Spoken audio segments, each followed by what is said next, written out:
Bonsoir, merci de vous joindre à nous pour ce nouveau journal de guerre au 244e jour de la guerre entre le Hamas et Israël. Voici les principaux faits qu'il fallait retenir de la journée à 19 h, heure de Beyrouth.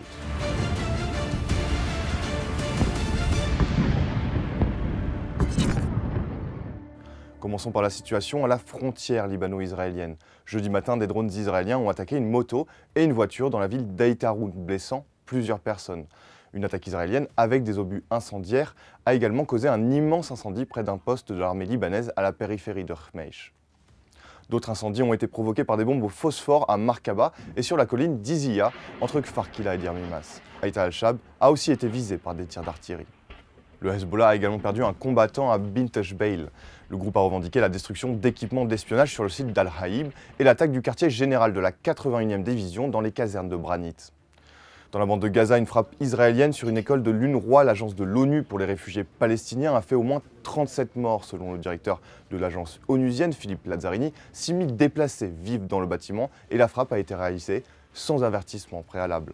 L'armée israélienne a expliqué avoir, je cite, mené une frappe précise sur une base du Hamas située à l'intérieur d'une école de l'UNRWA dans la région de Nusayrat. Fin de citation. De son côté, le mouvement palestinien a accusé Israël de mener une guerre continue d'extermination et de nettoyage ethnique. Une autre frappe à proximité du camp de Nusayrat a également tué 8 personnes. Outre le centre de la bande de Gaza, la ville de Rafah a également été touchée par de nombreux bombardements. Le bilan humain depuis le début de la guerre, à 19 h, heure de Beyrouth, selon les derniers chiffres du ministère de la Santé à Gaza, au moins 36 654 personnes ont été tuées dans les assauts et les bombardements israéliens. De plus, 83 309 personnes ont été blessées à Gaza. Du côté israélien, environ 1200 personnes ont été officiellement enregistrées comme décédées par l'État hébreu depuis le début de novembre 2023. Un chiffre qui n'a toujours pas changé selon les données officielles, malgré les annonces ultérieures de soldats tués dans les combats.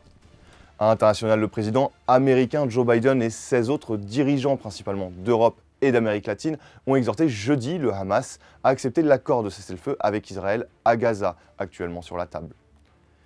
Il est temps que cette guerre se termine et cet accord est un point de départ nécessaire, pouvait-on lire dans un communiqué aujourd'hui de la Maison-Blanche. Malgré des signaux positifs montrés par le Hamas selon un média égyptien proche des services de renseignement, un accord tel que présenté par la feuille de route du président Biden semble peu probable, les exigences des deux parties sur la durée d'un cessez-le-feu étant très contradictoires. Également dans l'actualité, le président russe Vladimir Poutine a dénoncé mercredi soir un anéantissement total de la population civile à Gaza, indiquant faire de son mieux pour influencer la situation en vue d'un règlement de la guerre et d'un soulagement de la situation humanitaire. Plus insolite cette fois, près d'une cinquantaine de streamers français de la plateforme Twitch ont réuni mercredi plus d'1 million d'euros en soutien à la population palestinienne à Gaza et en Cisjordanie au terme d'un 5 jours de mobilisation.